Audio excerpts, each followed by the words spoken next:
দেখো, আজ আমরা থেভেনিন থিওরেম, পরীক্ষাতে মোটামুটি এটা আসেই, একটা থাকে। তো থেভেনিন থিওরেমের ম্যাথ কিভাবে সলভ করতে হয় সেটা দেখব। তো থেভেনিন থিওরেমের ম্যাথ করার জন্য কিছু নিয়ম আছে, প্রয়োজনীয় নিয়মাবলী। তো আমরা যদি ম্যাথ করতে চাই, এই প্রথমে প্রত্যেকটা নিয়ম ফলো করে ম্যাথগুলো সলভ করব। তো প্রথম নিয়মে কি বলা আছে, থেভেনিন থিওরেমের ক্ষেত্রে প্রশ্নে যে রেজিস্টার এর কারেন্ট বা ভোল্টেজ বা পাওয়ার নির্ণয় করতে বলবে, সেই রেজিস্টারকে আগে ওপেন করতে হবে। তো থেভেনিন থিওরেমের ক্ষেত্রে মূলত সুপারপজিশনটাও কিন্তু আসবে, অর্থাৎ থেভেনিন থিওরেম অর্থাৎ আমরা সুপারপজিশনের ক্ষেত্রে যেটা করছিলাম, একটা ভোল্টেজ সোর্স অথবা একটা কারেন্ট সোর্সকে অ্যাক্টিভ করছি, অন্যটা শর্ট হয়ে গেছে অথবা ওপেন হয়ে গেছে, অথবা একটা একটা করে অ্যাক্টিভ করছি। থেভেনিনের ক্ষেত্রেও সেমভাবে, অর্থাৎ সুপারপজিশনের মাধ্যমেই ভোল্টেজ সোর্স এবং কারেন্ট সোর্সকে অ্যাক্টিভ করতে হবে, কিন্তু কিছু আলাদা নিয়ম আছে। প্রথম কথা কি, যে এইখানেও সুপারপজিশনটা অ্যাপ্লাই হবে। আর এইখানে যে নিয়মটা আছে, এই নিয়মগুলো যদি মোটামুটি ফলো করো, তাহলে এই নিয়মের মধ্যে সবগুলো ম্যাথ সলভ হয়ে যাবে। তো নিয়ম নাম্বার 1-এ বলছে কি, থেভেনিন থিওরেমের ক্ষেত্রে প্রশ্নে যে রেজিস্টারের কারেন্ট বা ভোল্টেজ বা পাওয়ার নির্ণয় করতে বলবে, সেই রেজিস্টারকে আগে ওপেন করতে হবে। তো আমরা একটা করে নিয়ম পড়ব আর ম্যাথ সলভ করব। তো আমাদের এরকম একটা ম্যাথ দেওয়া আছে, চিত্রে প্রদর্শিত থেভেনিন সূত্র প্রয়োগ করে 20 ওহম এর কারেন্ট নির্ণয় করো। অর্থাৎ এইখানে বলছে কি, এই যে 20 ওহম, এই 20 ওহমের মধ্য দিয়ে কারেন্ট নির্ণয় করতে বলছে। তাহলে প্রথম যে নিয়ম আছে, সেই নিয়ম অনুযায়ী যে প্রশ্নে যে রেজিস্টার এর কারেন্টও নির্ণয় করতে বলতে পারে, ভোল্টেজও নির্ণয় করতে বলতে পারে, পাওয়ারও নির্ণয় করতে বলতে পারে, সেটাকে আগে কি করতে হবে, ওপেন করতে হবে, অর্থাৎ খুলে ফেলতে হবে। এই যে আমরা এটা কি করছি, সার্কিট সেম আছে, এটাকে ওপেন করে দিছি, ঠিক আছে, 20 ওহম এটাকে ওপেন করে দিছে, অর্থাৎ এখান থেকে এটাকে নাই, ভ্যানিশ করে দেওয়া হয়েছে। তারপরে দ্বিতীয় চিত্রে কি বলছে, দ্বিতীয় নিয়মে বলছে যে যেখানে, অর্থাৎ প্রথম চিত্রে ওপেন করব, সেখানে ভিটিএইচ মানে বোঝাচ্ছে থেভেনিন ভোল্টেজ, টিতে থেভেনিন আর টিএইচতে মূলত থেভেনিন, আর এই ভিতে বোঝাচ্ছে ভোল্টেজ, নামকরণ করব। অর্থাৎ আমরা যে এই যে কোশ্চেনে বলছিল 20 ওহম, এই 20 ওহমটাকে যে ওপেন করলাম, এইখানে নামকরণ করব ভিটিএইচ। এক প্রান্ত দিব প্লাস, আর এক প্রান্ত, এই যে ওপেন করলাম যে প্রান্ত, এক প্রান্ত দিব প্লাস আর একটা প্রান্ত দিব মাইনাস। তাহলে দুইটা নিয়ম শেষ। 3 নাম্বার নিয়মে কি বলছে, এরপর ঠিক করে নিতে হবে কোন লুপে ভিটিএইচ এর মান নির্ণয় করব। অর্থাৎ আমাকে এই থেভেনিন ভোল্টেজের মানটা নির্ণয় করতে হবে। তো এই মানটা নির্ণয় করার জন্যে আমাকে লুপটা আগে থেকেই চিন্তা করে নেওয়া লাগবে, যে আমি কোন লুপে, অর্থাৎ এটার মানটা আমরা শেষে বের করব, কিন্তু প্রথমেই আমাকে চিন্তা করে নিতে হবে যে কোন লুপে আমি এটার মানটা বের করব। তো আমি এই দিকেও বের করতে পারি, এই দিক দিয়েও বের করতে পারি, ঠিক আছে, আবার এই দিক দিয়েও বের করতে পারি। তা আমার জন্য যেটা সহজ হবে, আমি সেই পথটাকে বেছে নেব। তো আমি দেখতেছি যে এইটুকের মধ্যে যদি আমি কেভিএল অ্যাপ্লাই করি, তার মানে এইখানে আমার সহজে ক্যালকুলেশনটা হয়ে যাবে। এই দিকে যদি নিতে যাই, অন্যান্য আরও অনেকগুলো শাখা এইখানে এসে অ্যাড হবে। তো আমি এই পথে কেভিএল অ্যাপ্লাই করব, অর্থাৎ 6 আর 4 আগে থেকেই ঠিক করে নিতে হবে আমি কোন দিক দিয়ে ভিটিএইচের মানটা নির্ণয় করব। তো সেই ক্ষেত্রে এই যে 6 এবং 4 আমি ঠিক করে নিলাম যে এই দিক দিয়ে আমি বের করব, তার মানে এই শাখার আমার কারেন্ট লাগবে আর এই শাখার কারেন্ট লাগবে, তাহলে আমি এখানে কেভিএলটা অ্যাপ্লাই করতে পারবো।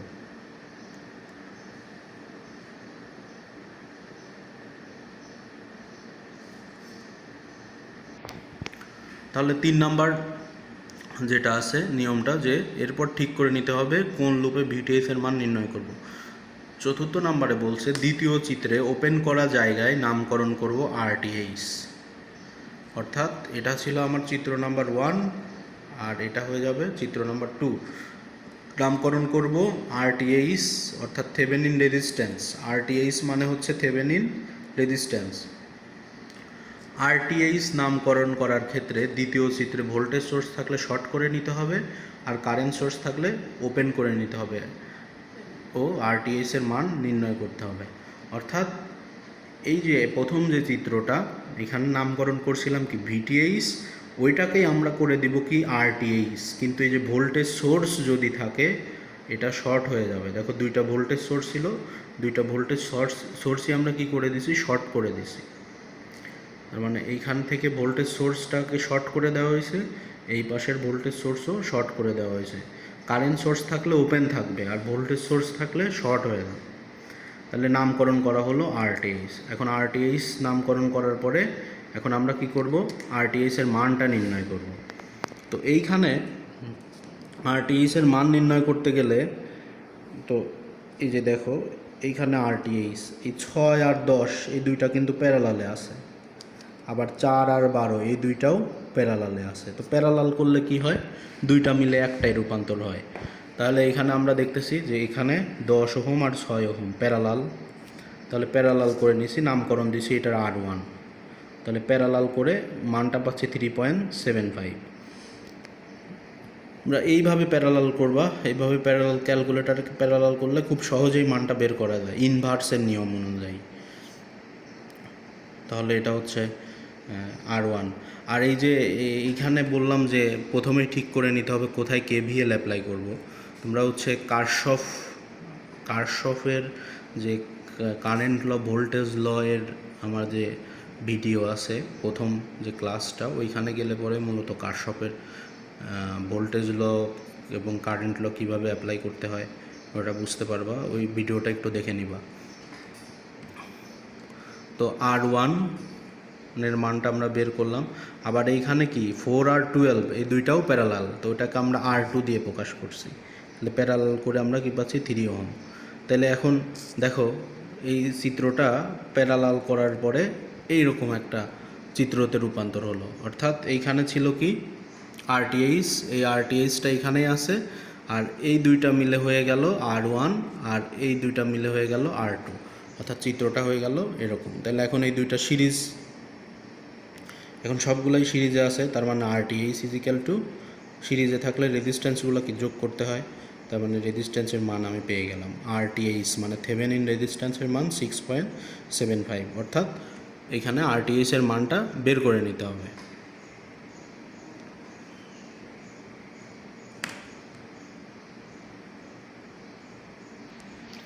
তো আরটিএইচ এর মান বের করার পরে আমরা 5 নাম্বার যে নিয়মটা আছে সেটা ফলো করব। সুপারপজিশন থিওরেমের মতো করে একটি একটি সোর্স অ্যাক্টিভ করব এবং কারেন্ট নির্ণয় করব। অর্থাৎ সুপারপজিশন যে ম্যাথ আমরা করছিলাম, সুপারপজিশনের ভিডিওগুলো দেখে নিবা।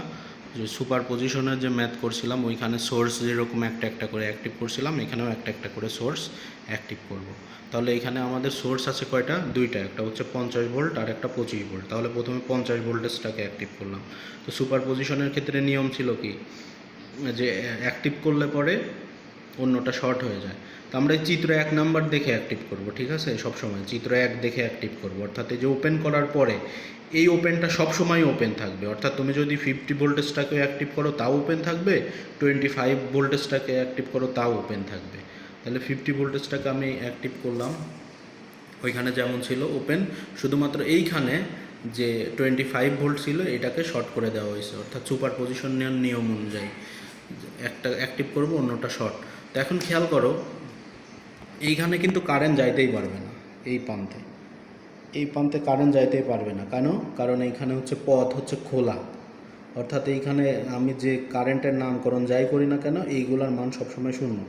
অর্থাৎ কারেন্ট ওই পথেই যেতে পারে যে এখানে তার ফিরে আসার পথ আছে।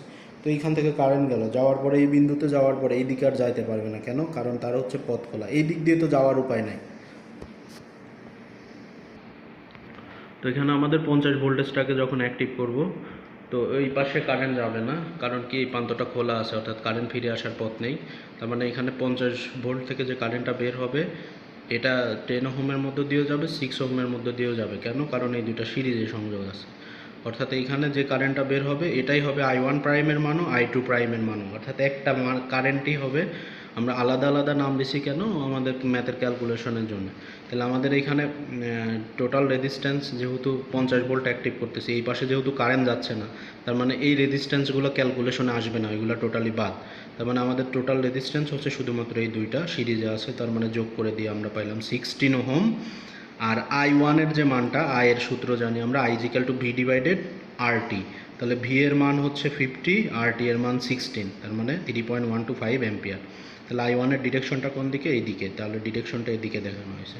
তাহলে I2 এর মানও I1 এর মানও সেমই হবে, কারণ কি একটাই তো কারেন্ট বের হচ্ছে, 50 ভোল্টের মধ্যে দিয়ে একটা কারেন্টই বের হচ্ছে, যেহেতু সিরিজে কারেন্ট থাকে কয়টা? একটাই থাকে। তাহলে আমাদের I2 প্রাইমের মানটাও এই সেমই হবে। I2 এর ডিরেকশনটা কোন দিকে? নিচের দিকে, এই জন্য এটা নিচের দিকে দেখানো হয়েছে। আর I3 এটা তো জিরো, যেহেতু কারেন্ট ওই প্রান্তে যাইতেই পারবে না, তার মানে জিরো। তাহলে 50 ভোল্টের মাধ্যমে আমরা I1 I2 এর মানটা নির্ণয় করার পরে আমাদের হচ্ছে 25 ভোল্ট যেটা আছে সেটা অ্যাক্টিভ করব। এখানে আমি এই যে 6 ওহমের মধ্য দিয়ে আসলে কারেন্টটা কেন বের করতেছি, এই যে এইখানে প্রথমেই 2 নাম্বার যে 3 নাম্বার নিয়মে ছিল যে আমাকে ডিরেকশনটা আগে থেকে ঠিক করে নেওয়া লাগবে। তো আমি ঠিক করে নিয়েছিলাম যে 6 ওহম আর 4 ওহম এটার মধ্য দিয়ে হচ্ছে লুপ ঘুরবো। তো সেই জন্যে আমি এখানে এই 6 ওহমের মধ্য দিয়ে কারেন্ট আর 4 ওহমের মধ্য দিয়ে কারেন্টটা বের করব। এটা 3 নাম্বার পয়েন্টটা তোমরা খেয়াল করবা যে আগে থেকেই ঠিক করে নিবা আসলে কোন দিক দিয়ে তুমি লুপ ঘুরতে চাও। তো আমি এখানে ঠিক করে নিয়েছি 6 ওহম আর হচ্ছে 4 ওহমের মধ্যে দিয়ে ঘুরবো, এই কারণে 6 ওহমের কারেন্ট লাগবে আর 4 ওহমের কারেন্ট লাগবে। তার মানে আমি যখন 25 ভোল্টেজকে অ্যাক্টিভ করব, 25 ভোল্টেজটাকে যখন অ্যাক্টিভ করব, প্রথম চিত্র অনুযায়ী এই সেম থাকবে, শুধু এটা কি হয়ে যাবে? শর্ট হয়ে যাবে, অর্থাৎ একটা অ্যাক্টিভ করলে আর একটা শর্ট হয়ে যায়। তাহলে 25 ভোল্টেজ যেটা অ্যাক্টিভ করব, তার মানে এই প্রান্তটা শর্ট হয়ে যাবে, এই প্রান্তে কি কারেন্ট আসতে পারবে না। আমরা 6 ওহমের মধ্যে দিয়ে কারেন্টের নাম দিছিলাম কি? I2 প্রাইম, এখানে হয়ে যাবে I2 ডবল প্রাইম। 4 ওহমের মধ্যে দিয়ে কি? I3 প্রাইম দিছিলাম, তার মানে এইটার জন্য I3 ডবল প্রাইম, আর এইখানে যেটা যাচ্ছে I4 ডবল প্রাইম, তার মানে মূল কারেন্ট। তার মানে এটার ক্ষেত্রেও আগেরটার মতোই এইটা সিরিজে সংযোগ আছে, তার মানে টোটাল রেজিস্ট্যান্স হচ্ছে আমার 12 আর 4, এই দুইটার যোগফল। এইটা আসবে না, কারণ কি এখানে কারেন্ট প্রবাহিত হবে না, এই কারণে এই দুইটা আসবে না।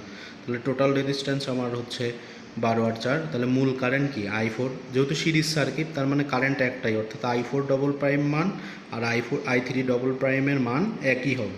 তাহলে I4 double prime equal to voltage divided resistance, তার মানে 25 ডিভাইডেড রেজিস্ট্যান্সের মান হচ্ছে 16 ওহম, তার মানে কারেন্টের মান আসতেছে 1.5625 অ্যাম্পিয়ার। তাহলে I4 এর ডিরেকশনটা কোন দিকে? এই দিকে, এই দিকে যাচ্ছে, তার মানে ডিরেকশনটা এদিকে দেখানো হয়েছে। I3 ডবল প্রাইমের মান কি? I4 ডবল প্রাইমের সেম হবে, কেন? কারণ দুইটা সিরিজে সংযোগ আছে, তার মানে এটার মানও একই, তাহলে ডিরেকশনটা এইদিকে। আর I2 ডবল প্রাইমের মান কত হবে? 0 হবে, কেন? কারণ এই পাশে কোনো কারেন্ট যেতে পারবে না, যেহেতু এইখানে ওপেন আছে। তাহলে আমরা এখন দুইটার মানটা পেয়ে গেলাম, এখানে I1 prime, I2 prime, I3 prime, এখানে I2 double prime, I3 double prime. অর্থাৎ আমার মূলত লাগবে হচ্ছে 6 এবং 4 এর জন্য কারেন্ট, অর্থাৎ I2 আর হচ্ছে I3 এর মানটা লাগবে। তো আমরা এখন I2 এর মানটা বের করব। তো এখন দেখব যে এইখানে I2 এর মানটা কত ছিল? 3.125 নিচের দিকে, আর এইখানে I2 এর মানটা কত? 0, তার মানে আমাদের মেন যে মানটা হবে সেটা I2 প্রাইমের সমান, অর্থাৎ এখান থেকে আমরা I2 equal to I2 prime plus I2 double prime 0, অর্থাৎ 3.125। যোগ করলেও 0, যোগ করলেও যা, বিয়োগ করলেও তাই, তো যোগ করে দেখাইছে আর কি। তাহলে I2 এর মান হচ্ছে 3.125। তাহলে I2 এর ডিরেকশনটা কোন দিকে ছিল? নিচের দিকে ছিল। এখানে I2 এর ডিরেকশনটা নিচের দিকে, এই জন্য এইখানে ডিরেকশনটা নিচের দিকে দেখানো হয়েছে। এখন I3 এর ক্ষেত্রে কোন মানটা আছে? একটার ক্ষেত্রে আমরা পাইছি 0, আর একটার ক্ষেত্রে আমরা একটা মান পাইছি I3 এর ক্ষেত্রে, সেটাও নিচের দিকে 1.5625। আমার ডিরেকশনটা কোন দিকে? নিচের দিকে। তার মানে I3 double prime plus I3 prime, অর্থাৎ I3 ডবল প্রাইমের মান 1.5625 আর I3 প্রাইমের মান হচ্ছে 0, অর্থাৎ আমরা I3 ডবল প্রাইমের যে মানটা এটাই হচ্ছে I3 এর মান, যেহেতু I3 ডবল প্রাইমের ডিরেকশনটা নিচের দিকে, এই কারণে এইখানেও ডিরেকশনটা নিচের দিকে দেখানো হয়েছে। তো এইটা হচ্ছে আমরা সুপারপজিশন অ্যাপ্লাই করে সুপারপজিশন থিওরেমের মতো, অর্থাৎ 5 নম্বর আমাদের যে নিয়মটা ছিল সুপারপজিশন থিওরেমের মাধ্যমে আমরা কারেন্টের মান নির্ণয় করব। অর্থাৎ 6 নম্বরেও দেখো সুপারপজিশন থিওরেমের মাধ্যমে কারেন্টের মান এবং ডিরেকশন নির্ণয় করতে হবে। তাহলে আমাদের কারেন্টের মান এবং ডিরেকশন নির্ণয় করা শেষ। তো এখন 7 নম্বরে বলছে এবার চিত্র 1 অনুসারে ভিটিএইচের মান বের করব কেভিএল প্রয়োগ করে ভিটিএইচের মান নির্ণয় করতে হবে। তো চিত্র 1 যেটা ছিল, এই যে চিত্র 1 অর্থাৎ রেজিস্ট্যান্সের মানটাকে ওপেন করার পরে আমরা যেটা পাইছি এটাকেই আবার এইখানে আঁকানো হয়েছে। কেন? ওই যে আমরা 3 নম্বর নিয়মের ক্ষেত্রে বলছিলাম যে ভিটিএইচের মানটা নির্ণয় করব কিভাবে, সেটা আগে থেকেই ঠিক করে নিছি যে এই যে 6 ওহম আর 4 ওহমের মধ্যে দিয়ে। তাও এইখানে যে চিত্র ছিল সেম চিত্রটা আমরা এখানে বসাইছি, এখানে আঁকছি। তা আমি ভিটিএইচের মান যেহেতু শুধু 6 আর 4-এর মধ্য দিয়ে নির্ণয় করব, এই কারণে এই মানগুলো আমি আর লিখি নাই, শুধুমাত্র 6 আর 4 ওহম যেটা এটা লিখছি। তো চিত্রতে সবগুলাই থাকবে, চাইলে মানগুলো বসায় দিতে পারো, কোনো সমস্যা নাই। তো আমি এটাকে এ বি সি ডি দিয়ে প্রকাশ করছি। ভিটিএইচের এই প্রান্তটা প্লাস, এই প্রান্তটা মাইনাস। এখন আমার এই যে 6 ওহমের মধ্য দিয়ে যে I2 কারেন্ট, এটার ডিরেকশনটা কোন দিকে ছিল? নিচের দিকে। তার মানে এইখানে এই ডিরেকশনটা বসাই দিতে হবে যে I2 এর মেন ডিরেকশনটা আসলে এই দিকে। আবার এই যে 4 ওহমের মধ্য দিয়ে যে কারেন্টটা যাচ্ছিল সেটা হচ্ছে I3 এর ডিরেকশনটাও কোন দিকে? নিচের দিকে। তার মানে এটার ডিরেকশনটাও নিচের দিকে বসাই দেওয়া হয়েছে। তো এখন আমাদের এখানে মূলত এই যে কারশফের সুপারপজিশনের মাধ্যমে আমরা যে কারেন্টের মানটা নির্ণয় করব, এটা যে ডিরেকশন হবে সেই ডিরেকশন অনুযায়ী বসাইতে হবে। এটার ডিরেকশন যদি উপরের দিকে হইতো তাহলে এইখানেও উপরের দিকে। তো তোমরা আমার কারশফের কারেন্ট এবং ভোল্টেজের যে ম্যাথের যে ভিডিওগুলো আছে ওইগুলো একবার দেখবা, ওইখানে দেখবা যে আমি এগুলো নিয়ে বিস্তারিত আলোচনা করছি যে আসলে কিভাবে এটা কাজ করে। তো এই যে 6 ওহমের মধ্যে দিয়ে কারেন্ট এই দিকে যাচ্ছে, 4 ওহমের মধ্যে দিয়ে কারেন্ট এই দিকে যাচ্ছে। তো কারেন্ট যে প্রান্ত দিয়ে ঢুকবে সেটা প্লাস, যে প্রান্ত দিয়ে বের হবে সেটা মাইনাস। এখানেও কারেন্ট যে প্রান্ত দিয়ে ঢুকবে সেটা প্লাস, যে প্রান্ত দিয়ে বের হবে সেটা মাইনাস। এখন আমরা এটা হচ্ছে আমাদের একটা লুপ, এই লুপে আমরা কেভিএল অ্যাপ্লাই করব। তাহলে কেভিএলের যে নিয়মটা আছে এটা দেখে নিবা। তাহলে প্রথমে কি এ থেকে বিতে যাচ্ছি, বি থেকে সিতে, সি থেকে ডিতে, ডি থেকে এতে। তাহলে এ থেকে বিতে যখন যাচ্ছি যে প্রান্ত দিয়ে বের হব সেই চিহ্নটা নিব। তাহলে এ থেকে বিতে যখন যাচ্ছি বের হচ্ছি এই মাইনাস প্রান্ত দিয়ে, প্লাস প্রান্ত দিয়ে ঢুকতেছি রেজিস্টরের মধ্যে, মাইনাস প্রান্ত দিয়ে বের হচ্ছি, তার মানে এখানে মাইনাস। তো কেভিএলের নিয়ম হচ্ছে ভোল্টেজের বীজগণিতিক যোগফল 0। তাহলে ভোল্টেজ আমার এখানে তো নাই, এখানে কারেন্ট আছে আর রেজিস্ট্যান্স আছে, আর আমরা জানি কি V is equal to IR, অর্থাৎ কারেন্ট এবং রেজিস্ট্যান্সের গুণফল। তাহলে কারেন্টের মান হচ্ছে I আর রেজিস্ট্যান্সের মান, কারেন্ট হচ্ছে I2 আর রেজিস্ট্যান্স হচ্ছে 6, তার মানে আমাদের এইখানে মান হবে -6I2। অর্থাৎ এ থেকে বিতে যখন যাচ্ছি তখন আমার ওইখানকে ভোল্টেজ দরকার, তো ভোল্টেজ নাই। ভোল্টেজ ইজ ইকুয়াল টু, অর্থাৎ ওহমস ল অনুযায়ী আমরা জানি V is equal to IR। তাহলে এখানে I এবং Rটা গুণ করা হয়েছে, তাহলে -6I2। তারপরে কোথায় যাচ্ছি? বি থেকে সিতে যাচ্ছি, তো বি থেকে সি এর মধ্যে কিছু নাই। তারপর কোথায় যাচ্ছি? সি থেকে ডিতে যাচ্ছি, অর্থাৎ সি থেকে ডিতে যাচ্ছি, কারেন্ট আসতেছে এই দিকে, আমি যাচ্ছি উল্টা দিকে। তো সি থেকে ডিতে যাওয়ার সময় কোন প্রান্ত দিয়ে বের হচ্ছে? প্লাস প্রান্ত দিয়ে বের হচ্ছে, তাহলে প্লাস। তাহলে আমার কারেন্টের মান হচ্ছে I3 আর রেজিস্ট্যান্সের মান হচ্ছে 4, তার মানে এই দুইটা গুণ করলে 4I3, তার মানে +4I3।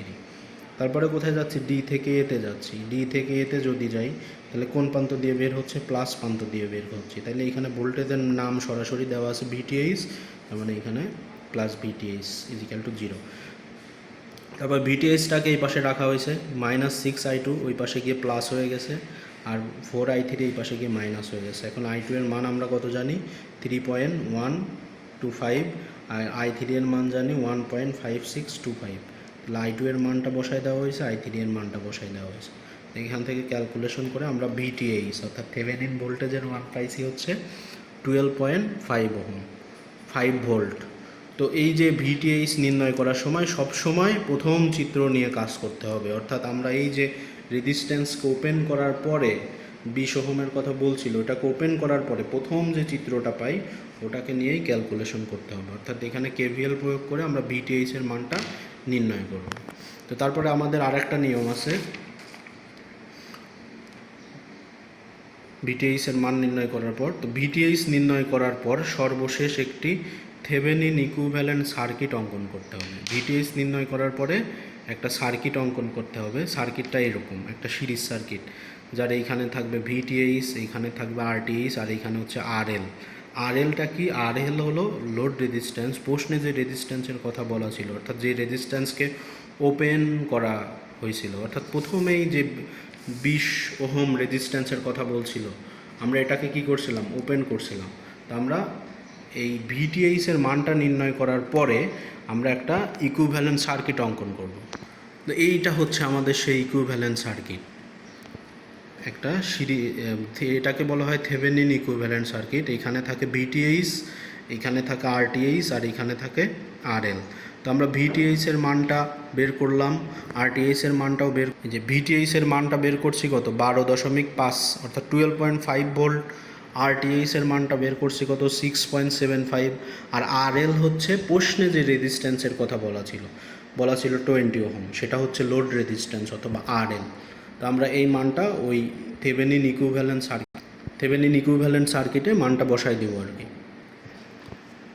তাহলে দেখো, এটা হচ্ছে ভিটিএইচ 12.5 ভোল্ট, আরটিএইচের মান পাইছি 6.75 ক্যালকুলেশন করে, আর আরএল, এটা হচ্ছে আরএল ইজিক্যাল টু 20 ওহম, অর্থাৎ যে রেজিস্ট্যান্সটাকে ওপেন করা হয়েছিল। এখন এই কোশ্চেনে কী বলছিল যে কারেন্ট নির্ণয় করো, আরএলের মধ্য দিয়ে কারেন্ট নির্ণয় করো।